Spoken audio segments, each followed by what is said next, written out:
Good morning, everyone. I'm Megyn Kelly. It's Friday, January 9th, 2026, and this is your AM Update.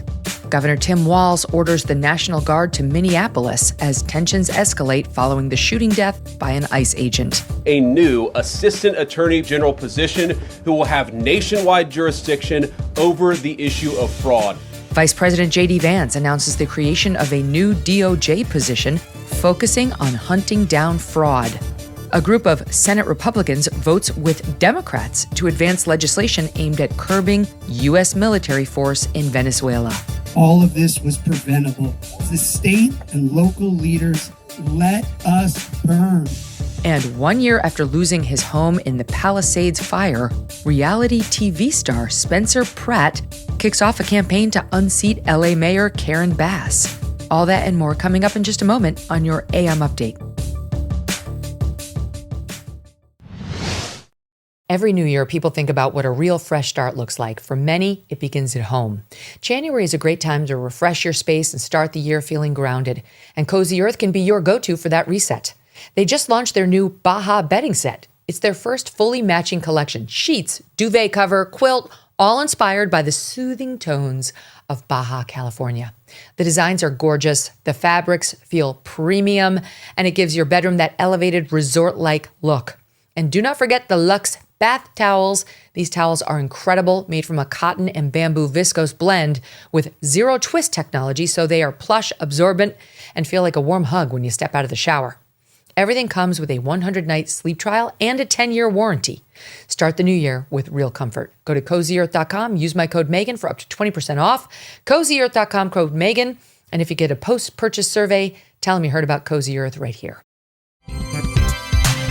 One day after an ICE agent defending himself shot a woman resisting arrest in Minneapolis, Border Patrol agents shoot two suspects during a vehicle stop in Portland, Oregon yesterday afternoon. It happened at about 2:19 p.m. DHS reporting the passenger of the vehicle and target of the stop is a Venezuelan illegal alien affiliated with the transnational Tren de Aragua prostitution ring and involved in a recent shooting in Portland. DHS believes the driver to be a Tren de Aragua gang member. According to DHS, quote, when agents identified themselves to the vehicle occupants, the driver weaponized his vehicle and attempted to run over the law enforcement agents. An agent then firing on the vehicle in self-defense, says DHS. The driver is then said to have driven off with the passenger, fleeing the scene. At 2:24 p.m., Portland police say officers responded to a call seeking assistance. Upon arriving, police finding a male and female with gunshot wounds. The officers providing medical care and calling an ambulance, which then took the wounded suspects to a hospital. Fox 12 reporting the incident with Border Patrol occurred outside Adventist Medical Center, with the man and woman then driving to a second location where they placed a call for assistance. Portland City Council President Ilana Pertle-Guiney saying at a city council meeting, quote, as far as we know, both of these individuals are still alive, and we are hoping for more positive updates throughout the afternoon. Portland Police Chief Bob Day releasing a statement, quote, we understand the heightened emotion and tension many are feeling in the wake of the shooting in Minneapolis, but I am asking the community to remain calm as we work to learn more. Portland Mayor Keith Wilson releasing a statement calling on ICE to end operations in the city. Quote, federal militarization undermines effective community-based public safety, and it runs counter to the values that define our region. All relatively measured. And then came Congresswoman Maxine Dexter, who represents this district in Oregon. Quote, ICE has done nothing but inject terror, chaos, and cruelty into our communities, straight out of the authoritarian playbook. ICE must immediately end all active operations in Portland. First of all, Mayor Wilson and Representative Dexter, this did not even involve ICE. It was Border Patrol, which is a separate agency. Second, while Ms. Dexter was sure to report that federal officials shot two people in Portland, she mentions nothing about the fact that these two people are accused gang members or affiliates who allegedly tried to run over the officers. Kind of an important fact, no? The FBI is investigating the incident.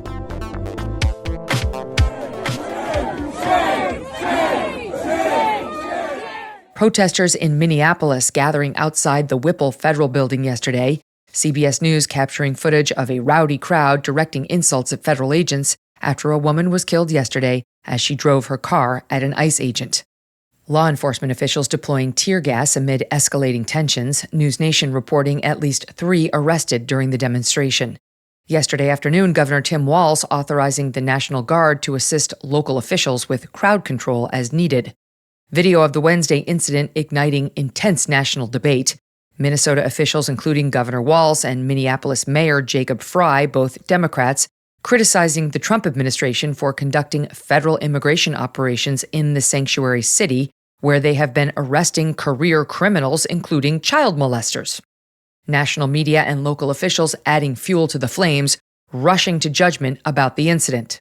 Had this been local police, they would already be in jail. It's just shameful what is going on in America. We can prevent ICE agents from further terrorizing our civilians by having them leave. It's very clear if they don't, they're going to continue their campaign of cruelty. That young lady could have been anybody in this audience. Well, it could have been anybody. And if they can do this to her, they can do it to you too. That's right.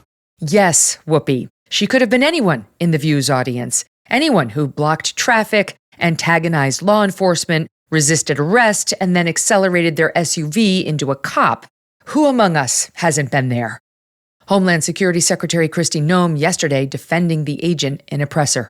This is an experienced officer who followed his training, and we will continue to let the investigation unfold into the individual and continue to follow the procedures and policies that happen in these use of force cases. But let's remember the events that surrounded what happened yesterday on that tragic situation was that these individuals had followed our officers all day, had harassed them, had blocked them in. They were impeding our law enforcement operations, which is against the law. And when they demanded and commanded her to get out of her vehicle several times, she did not. So we'll continue to allow this process to unfold and recognize that these law enforcement officers every single day put their lives on the line.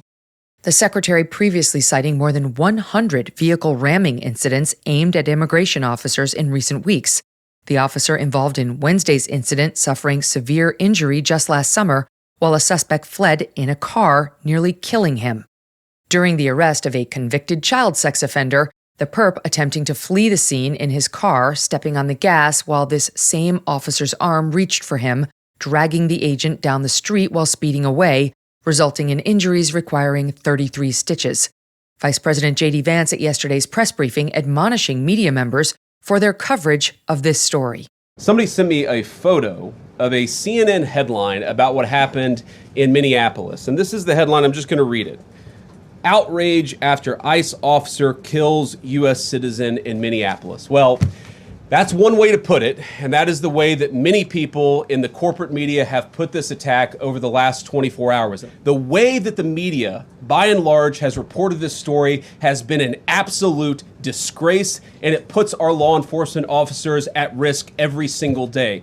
What that headline leaves out is that that woman was there to interfere with a legitimate law enforcement operation in the United States of America. What that headline leaves out is that that woman is part of a broader left-wing network to attack, to dox, to assault, and to make it impossible for our ICE officers to do their job. The Minnesota Bureau of Criminal Apprehension, or BCA, yesterday announcing it had withdrawn from the investigation of the incident due to the FBI denying it access to certain evidence in the case. The BCA calling it a reversal of a previous discussion indicating a joint operation. A statement reading in part, quote, "Without complete access to the evidence, witnesses, and information collected, we cannot meet the investigative standard that Minnesota law and the public demands. As a result, the BCA has reluctantly withdrawn from the investigation." Some in the media portraying the FBI's decision as an effort to box out local investigators. Vice President Vance saying the decision is simply a matter of jurisdiction. You have a federal law enforcement official engaging in federal law enforcement action. That's a federal issue. That guy is protected by absolute immunity. He was doing his job. The idea that Tim Walz and a bunch of radicals in Minneapolis are going to go after and make this guy's life miserable because he was doing the job that he was asked to do is preposterous. The unprecedented thing is the idea that a local official can actually prosecute a federal official with absolute immunity. I've never seen anything like that. It would get tossed out by a judge. So what I'd like Minnesota to focus on is the real issue that they're encouraging people Minneapolis officials are encouraging people to commit violence against ICE officials. It's ridiculous. It's got to stop. The Hennepin County DA's office saying it does believe it has the authority to bring charges, but Minnesota Lieutenant Governor Peggy Flanagan telling MS Now pursuing charges at the local level would be difficult without cooperation from the FBI. Meanwhile, DHS confirming federal enforcement operations in Minneapolis are continuing as scheduled. Agents seen yesterday morning exiting local businesses carrying out banker boxes as part of a fraud investigation. Accusations of widespread Medicaid fraud among Minnesota's Somali community amounting to at least $9 billion stemming from 14 state-run services, forming the backdrop of a broader White House push. Vice President JD Vance from the White House yesterday announcing a new team member at the DOJ. We are creating a new Assistant Attorney General position who will have nationwide jurisdiction over the issue of fraud. Now, of course, that person's efforts will start and focus primarily in Minnesota, but it is going to be a nationwide effort because, unfortunately, the American people have been defrauded in a very nationwide way. This person is going to be part of a very broad interagency White House that's being led from the President of the United States on down, and that's going to give them the resources, the access to material and information to make this person more effective. I think a lot of people have asked, how are you really going to get to the heart of the fraud? We've been asking ourselves that question for the past couple of months, and we think this is the critical piece at the Department of Justice to really ramp this fraud investigation into high gear. The new role will require Senate confirmation. The vice president, stating Majority Leader John Thune, has assured the White House the Senate will act swiftly to confirm the nominee, who has not yet been named. The White House also recently announcing the DOJ is doubling the number of prosecutors dispatched to Minnesota to focus specifically on fraud. Treasury Secretary Scott Bessent in Minneapolis yesterday laying out the scale of fraud facing the federal government nationwide.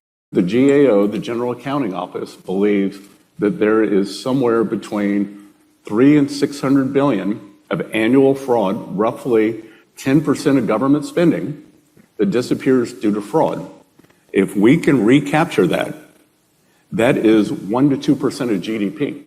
Earlier this week, the administration announcing the freezing of more than $10 billion in federal social services funds across 5 states, California, Colorado, Illinois, Minnesota, and New York, underscoring the scale of the work ahead for the DOJ's new fraud hunter.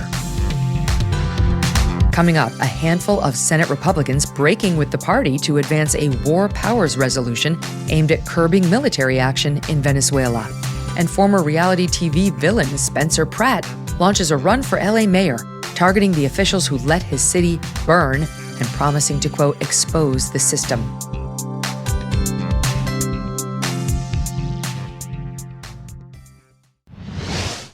If your credit card balance is freaking you out after all the holiday spending, right? I have something that can save you money right now. You could cut your cell phone bill in half by switching to Pure Talk's Saver Plan. Just $20 a month for unlimited talk, text, and 3 gigs of high-speed data on Pure Talk's superfast nationwide 5G network.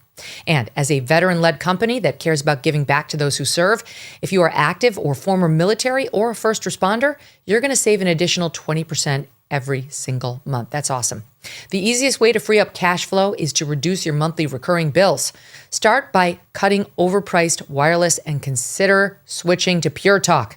Go to puretalk.com/Kelly and make the switch today in as little as 10 minutes. Again, talk, text, and data for just $20 a month.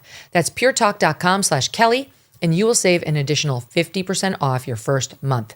Pure Talk, America's wireless company. The Senate yesterday in a procedural vote clearing the way to begin debate on a war powers resolution seeking to limit the use of military force in Venezuela without congressional approval. Yesterday's vote giving the green light to begin debate on the war powers measure. 5 Republicans voting with Democrats: Rand Paul of Kentucky, Susan Collins of Maine, Lisa Murkowski of Alaska, Todd Young of Indiana, and Josh Hawley of Missouri. The final tally, 52-47.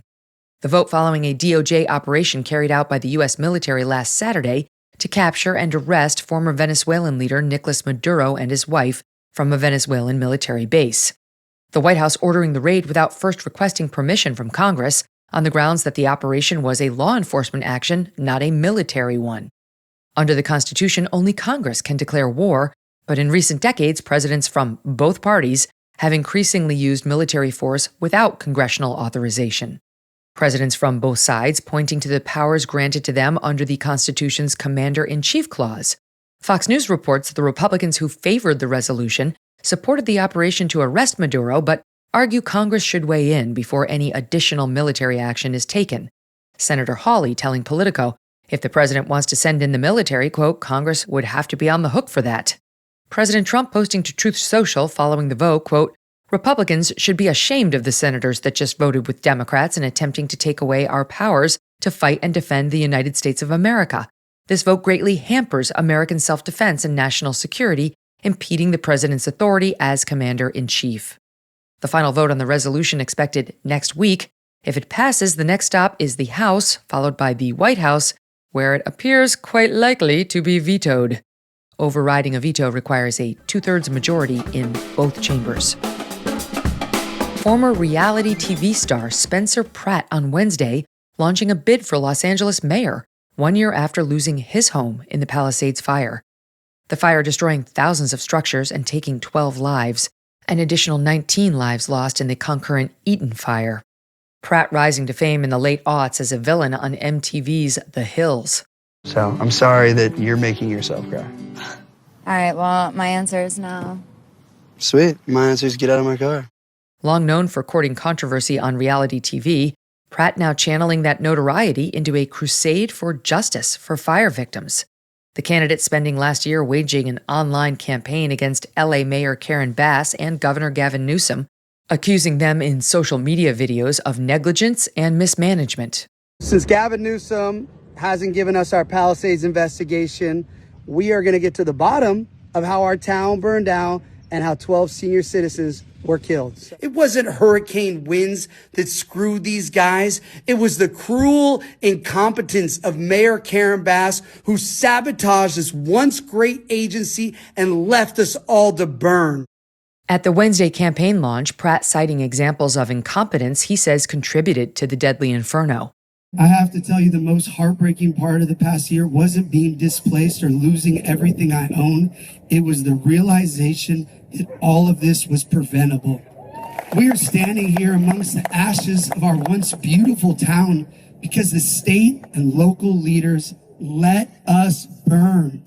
Gavin Newsom and the state of California let brush grow wild in Topanga State Park for 50 years with no prescribed burns and no wildfire maintenance.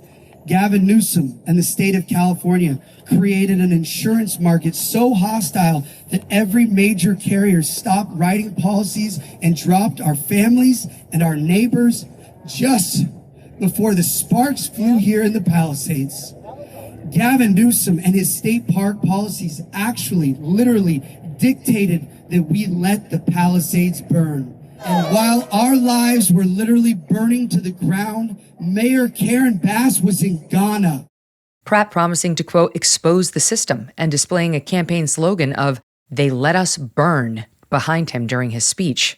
To this day, the AP reporting fewer than a dozen homes have been rebuilt in Los Angeles County. According to Mayor Bass, only about 400 homes in the Palisades are currently under construction. Pratt joining two other declared challengers against Mayor Bass with the possibility of the field expanding. The nonpartisan primary is set for June. Yesterday, Pratt ending speculation surrounding his political affiliation with a post on X, quote, I registered Republican in 2020 and never changed it, and I wasn't going to change it now just to check a different box. This is a nonpartisan race. There will be no D or R next to my name. As mayor, I will not serve either party. I will work with anyone who wants to help the city. No labels necessary. If a candidate receives more than 50% of the vote in June, that person will become the next mayor. If no candidate earns a majority vote, the top two candidates, regardless of party, will compete in a general election set for November. Bass's approval rating sitting in the low 40s, polling that indicates Pratt in a hypothetical matchup is not yet available. Mr. Pratt receiving some early support from Trump administration official and LA resident Rick Grinnell and GOP candidate for governor of California, Steve Hilton. And that'll do it for your AM Update. I'm Megyn Kelly. Join me back here for the MK Show, live on SiriusXM's The Megyn Kelly Channel, 111 at noon East, on youtube.com/Megyn Kelly, and on all podcasts. podcast platforms.